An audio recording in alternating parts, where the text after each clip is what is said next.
The banquet hall went quiet the second I set the ledger down on the table between the wedding cake and my mother's champagne flute. "You told everyone I abandoned this family," I said. "So, let's show them exactly who built it." My mother's smile didn't move, but her hand did. It found my father's sleeve and gripped it. My sister, Casey, stood up so fast her chair scraped the marble floor. 200 guests in silk and rented tuxedos turned to look at a woman they'd been told didn't care enough to show up. I hadn't planned to come here with a weapon. I'd planned to come with silence, the way I'd practiced for 10 years. But some structures, once you've studied their load-bearing walls long enough, you know exactly where to press, so the whole thing comes down without you ever raising your voice. Welcome back to Secret Revenge, where quiet people finally tell the truth about the families that underestimated them. If you've ever been the one who paid for everyone else's comfort, stay with me, because this one's going to feel like looking in a mirror. Let me take you back. Not to the banquet hall. To a kitchen table in Ohio, 11 years earlier, where all of this actually started. My name is Vivian Hale. I was 22 years old, freshly graduated with a degree in graphic design and business, and I had just signed the lease on a 600-square-foot studio above a dry cleaner's on 5th Street. I named it Hale Creative. It sounds small when I say it now, but at the time it was the entire architecture of my future. Every wall of it something I had drawn myself. I should tell you, before I go further, that I am an engineer now. Structural engineering, specifically. I build things that hold weight without anyone noticing the effort it takes to hold it. And I've learned something in this profession that took me years to understand about my own family. A structure doesn't collapse all at once. It fails quietly first. A hairline crack in a beam nobody inspects. A support wall someone decides just this once isn't really necessary. By the time the ceiling comes down, everyone acts surprised, even though the signs were there from the very beginning. My family was a slow collapse. I just didn't have the vocabulary for it yet. There were 4 of us.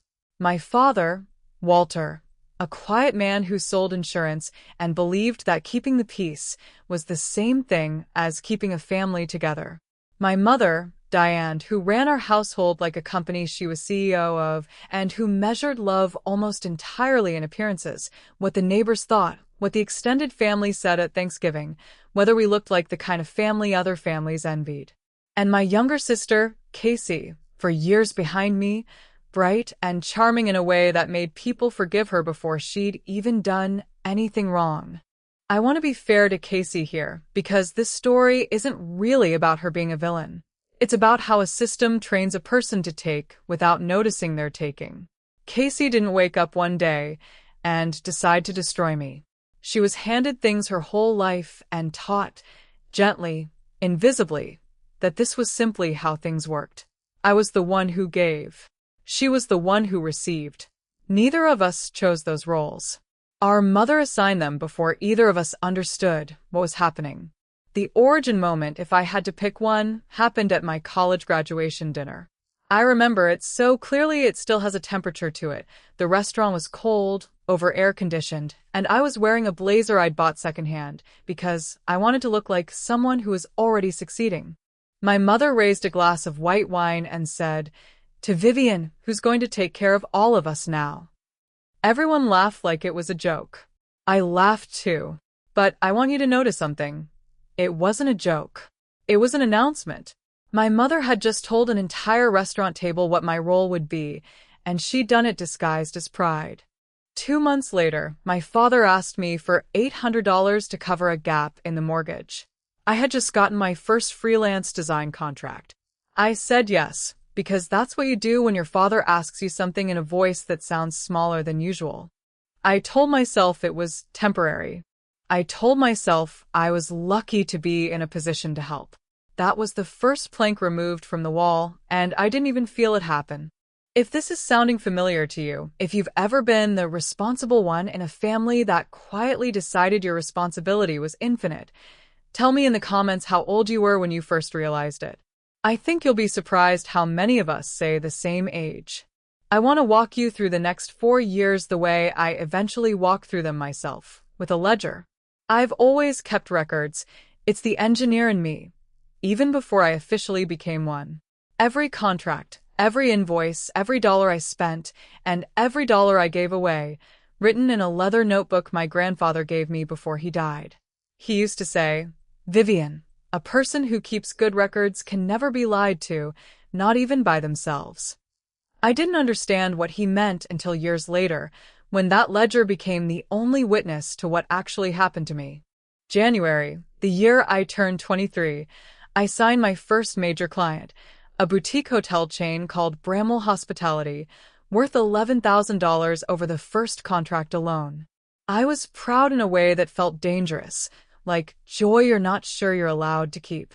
March of that same year, my mother called to say Casey, who was still in college, needed $3,200 for a leadership program that would look good on her resume. I gave it to her from the Bramwell payment. I told myself, that's what family does. I told myself Casey would remember this one day and help me the same way. Being generous felt, at the time, indistinguishable from being loved. I know now those are not the same thing, but I'll get to that. June. My father asked to borrow my studio's business credit card just for a week to cover a plumbing repair at the house. The week became 4 months. $1,800 accumulated in interest before I even knew the balance had grown. By the end of that year, I had given my family a little over $9,000, and I had let my mother talk me into bringing Casey, who had just graduated and hadn't found a job yet, into the studio just to learn the ropes. That was the sentence that ended everything, though none of us knew it yet. Just to learn the ropes. Here's a reflective line I want you to sit with, because it's the truest thing I know about what happened to me. Generosity, when it's never questioned, stops being a gift and starts being a foundation someone else builds their entire house on top of. Casey learned fast. She was good with clients, genuinely good, warm and quick and likable in the effortless way I never was. I used to sit in meetings and watch her charm a room I had spent months earning trust in, and I told myself this was good for the business. 2 Hale women better than one. I didn't yet understand that my mother had already started introducing Casey to clients as the face of Hale Creative, while I stayed in the back doing the actual structural work, the contracts, the production timelines, the invoicing, the parts nobody claps for. I had a fiancé during those years. His name was Daniel, and he was patient with me for longer than I probably deserved. I remember one night he sat across from me at our kitchen table. We'd just started looking at venues, and he said, very gently, "Vivian, I don't think I've ever seen $1 of your money stay in your own account for more than a month." I got defensive. I told him he didn't understand my family. He said quietly, "I understand your family fine. I don't think you do." We broke up 8 months later. I told everyone it was about timing. It wasn't about timing. It was about arithmetic. There wasn't enough of me left, after everyone else had taken their share, to build a marriage on. If you've ever lost something, a relationship, an opportunity, a version of your future, because you were too busy holding up a family that never once asked if you were tired, put that in the comments too. I read every single one. The breaking tragedy came in the spring. I turned 26. My grandfather, the one who gave me the ledger, had a stroke and died within 11 days. He was the only person in my family who had ever asked me, unprompted, how I was doing, actually doing, not how the business was doing. I flew home for the funeral, and 3 days after we buried him, I got a call from Bramwell Hospitality's regional director. He was polite. He was also confused. He said he'd been redirected to a new studio for the next phase of their rebrand, Casey Studio, which she had quietly registered 4 months earlier under the name Hale and Company. Same last name, different woman running it. My mother had helped her file the paperwork. My father had co-signed her studio lease. Nobody had told me. I found out my biggest client, my family's business name, and my own sister had been rebuilt into a competitor while I was standing at a graveside, and when I called my mother, shaking, asking how this had happened, she said the words I would carry for the next 4 years like a stone in my shoe. "You've always been the strong one, Vivian. Casey needed this more than you did." I didn't yell. I remember that clearly because it surprised even me. I just sat down on the floor of my studio. The lease I could no longer afford spread out on the carpet in front of me, and I understood, finally, completely, that I had never once been asked what I needed. I had only ever been asked what I could give. Here's the line I want you to remember because it's the center of everything that came after. A family that only calls you strong is a family that has stopped feeling guilty about what they take from you. I lost the studio within 7 months. I couldn't make payroll for my 2 employees.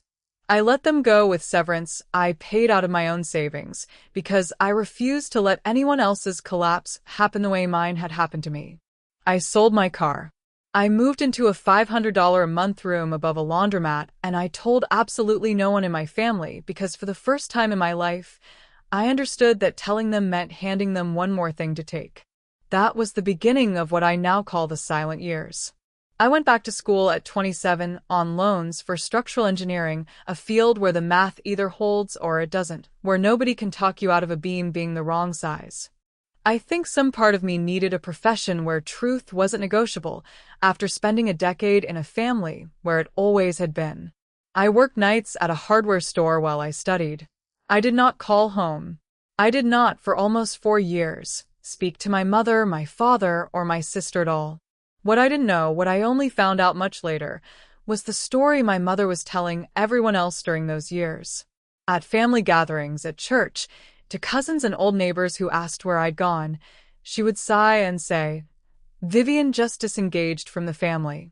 We don't really know why. Some people just decide they're too good for where they came from." Not a single lie in that sentence, and not a single true thing in it either. That's the kind of sentence my mother specialized in, technically accurate, entirely dishonest. My grandfather's ledger sat on the one shelf in my rented room the whole time. I used to open it some nights, not to relive anything, but just to run my thumb over his handwriting on the inside cover. For Vivian, who will always account for herself, even when no one else will. I didn't understand back then that the notebook wasn't really about money. It was about proof. It was the one thing in my life nobody could rewrite after the fact. I got my engineering license at 30. I got my first job at a firm in Columbus that same year, and within 18 months, I was leading structural assessments on commercial builds twice the size of anything I'd ever imagined managing. I built a life that was mine in a way Hale Creative never fully had been, because nobody else's name was on the lease. I also, slowly, let someone in again. His name is Marcus, different Marcus, not the one from before, though I promise you I noticed the coincidence. And he is an ER nurse, which meant he understood something about giving until you're empty, except he'd learned where his limits were, and he taught me, patiently, that mine were allowed to exist too. The trigger, the thing that pulled my family back into my life, came almost exactly 10 years after that graveside phone call. Casey's studio, Hale & Co., now a genuinely large operation with a staff of 14, was being sued by a former client for breach of contract, and in the discovery process, the client's lawyers subpoenaed old financial records to establish a pattern of business practices. Casey, going through boxes in our parents' garage looking for early paperwork to defend herself, found something she wasn't looking for. She found my ledger's twin. Not the original. I'd kept that, but a duplicate set of financial statements from Hale Creative's final year. Statements my mother had kept for reasons I still don't fully understand. Maybe as leverage, maybe out of some habit of hoarding proof of her own convenience. And in those statements, laid out in black and white, was every transfer I'd made to my parents, every dollar loaned and never repaid. And this is the part that broke something open in Casey, an email chain, 3 months before Bramwell left, where our mother had instructed the accountant to begin quietly moving client contact information into Casey's name in preparation for the transition. The transition. That's what she called it. Planned language for a planned theft. Casey called me at 11 at night. I hadn't heard her voice in 4 years. She was crying so hard I could barely understand her at first, and the first full sentence I made out was, "Did you know? Did you know they were doing this the whole time? And let me think I earned it." I didn't answer right away. I want to be honest with you. Some small, tired part of me almost hung up. But I remembered something my grandfather used to say, that you can refuse a person's apology, but you should never refuse their honesty, because honesty is rarer and worth more. So I stayed on the phone. I told her everything. The $800 at 22. The credit card that took 4 months to give back. The $9,000 my first year. Bramwell. The graveside phone call. All of it, in the flattest voice I could manage, because I had promised myself years earlier that if I ever told this story out loud, I would tell it like an engineer delivering a structural report. The facts, the measurements, no editorializing, because the facts were already devastating enough on their own. Casey didn't defend our mother. That surprised me more than almost anything else that happened. She just kept saying, "I thought I built that. I thought I earned every client on my own." And I told her the truest thing I could offer, the line I'd been carrying inside me for a decade without ever saying it out loud to another person. You can build an entire company on a foundation someone else poured and still genuinely believe you laid every brick yourself. That doesn't make you the architect. It just means nobody ever showed you the blueprints. She asked to see the ledger. I said no, not yet. Some proof, I told her, is not for private conversations. Some proof needs daylight. The invitation came 2 weeks later, and it did not come from Casey. It came from my mother, in a voicemail so smooth I almost admired the craftsmanship of it. She said the family was having a celebration, my father's retirement dinner, combined, conveniently, with an early anniversary party for Casey and her new husband at the Whitmore Hotel ballroom, in front of nearly 200 guests, including half of Hale & Co.'s biggest remaining clients. It would mean so much, my mother said, in a voice built entirely out of image management, if you could finally come home and let bygones be bygones. We want everyone to see the family whole again. I understood instantly what that invitation actually was. It wasn't reconciliation. It was set dressing. My mother needed her estranged, difficult daughter to appear, smile, hug her, and be photographed doing it, so that the story she'd been telling for a decade, Vivian just walked away, we don't know why, could quietly resolve itself into something forgivable, without her ever having to say a single true word about what she'd actually done. I would be handed a role in someone else's performance of forgiveness, and I would be expected to play it grateful. I sat with that invitation for 3 days. I want to tell you honestly that some part of me wanted to refuse it, to protect the peace I'd built so carefully, brick by brick, in a life that finally belonged only to me.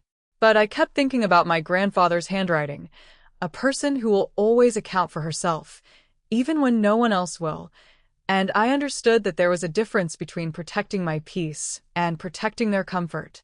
I had spent a decade doing the second thing and calling it the first. So I said yes, and I packed the ledger.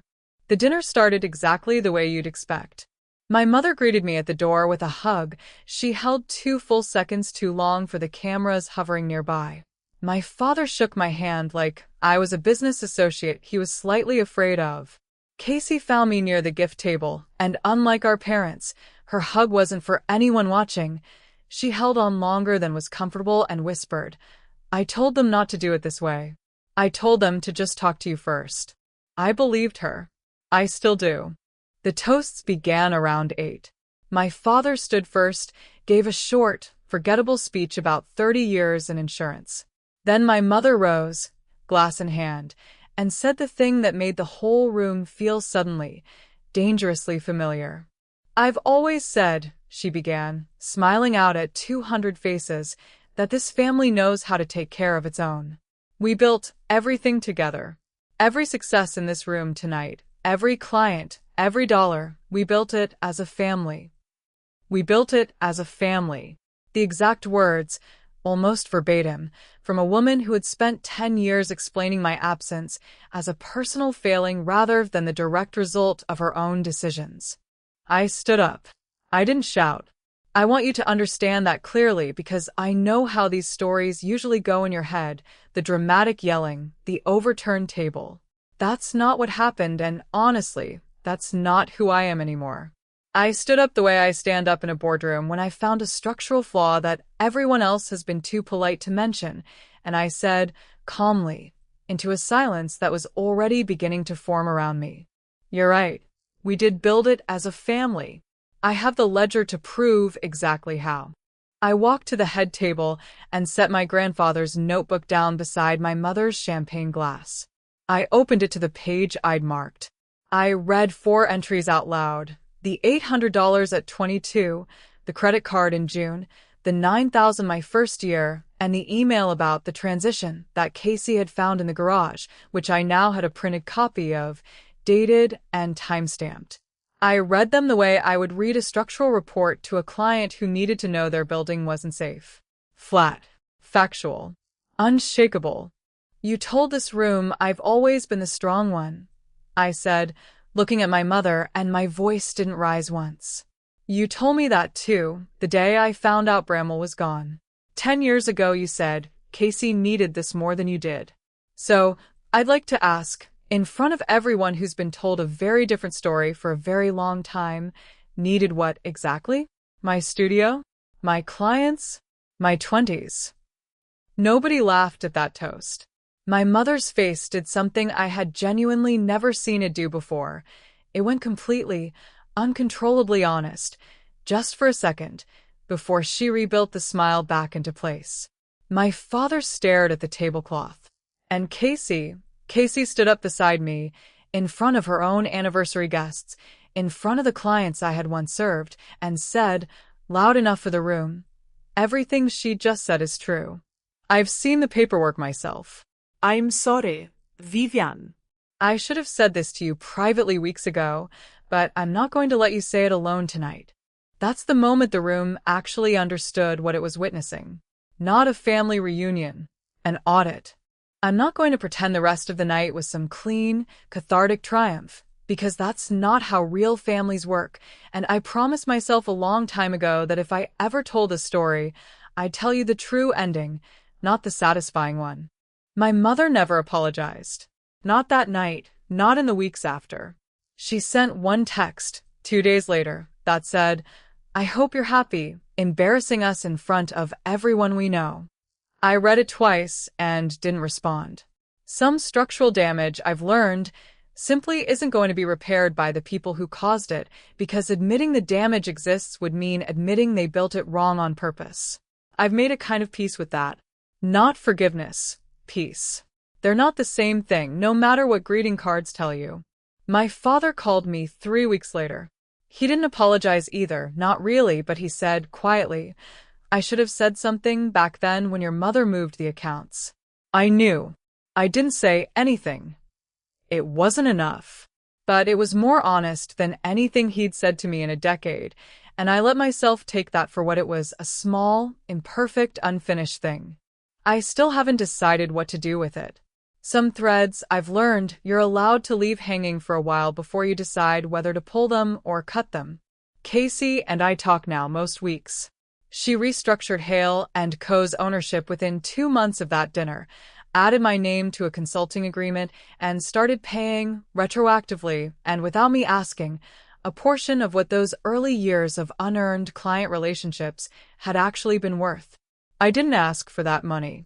I think she needed to give it more than I needed to receive it, and I let her because I understand now that repair sometimes looks less like an apology and more like a person quietly rebuilding the wall they helped tear down.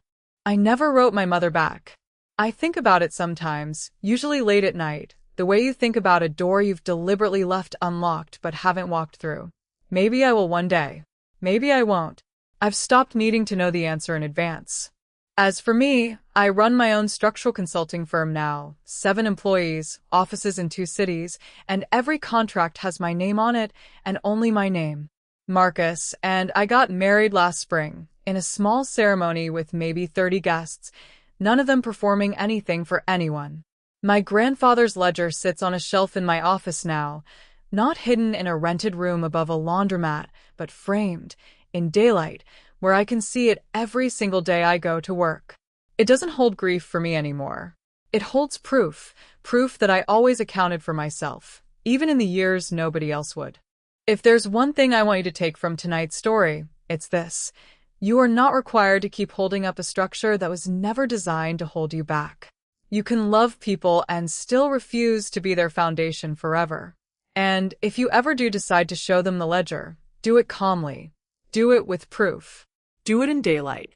The people who spent years counting on your silence will never be ready for how steady your voice sounds once you've finally decided to use it. If this story meant something to you, you know what to do. Subscribe and tell me in the comments which line hit you the hardest, because I read every single one, and some of you have stories that deserve to be told too. I'll see you in the next one.